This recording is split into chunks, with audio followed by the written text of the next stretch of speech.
ఉంది ఏంటి? అంటే మా ఆర్ట్స్ డైరెక్టర్ ఆల్ఫా ఆల్ఫా ఇది ఓల్డ్ మోడల్ లేండి, 50 ఏళ్ళ క్రితం కట్టింది.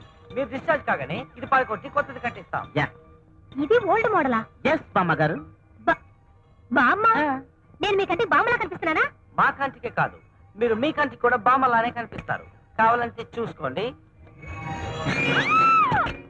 చూడండి గ్రాండ్ గారు, మీరు పదే పదే కేవ్ కేవ్ నడిస్తే మళ్ళీ కోమాలకు వెళ్ళిపోయే ప్రమాదం ఉంది. కావాలంటే మెల్లగా అని అరుచుకోవచ్చు. ఇప్పుడు నా వయసు 122 సంవత్సరాలు. ఇది ఏ సంవత్సరం? 2092. 1992లో మీ ఆయన మిమ్మల్ని కొట్టారు. ఆ దెబ్బకి మీరు కోమాలకు వెళ్ళిపోయారు. సరిగ్గా 100 ఏళ్ళ తర్వాత ఇదిగో ఇప్పుడే స్పృహలోకి వచ్చారు. మా ఆయన ఎక్కడ? ఇంకెక్కడ మీ ఆయన? మీరు కోమలకు వెళ్ళే గంటకి ఆయన గంట కొట్టేశాడు. ఆ బాధ తట్టుకోలేక ఆయన అత్త మామ అంటే మీ అమ్మ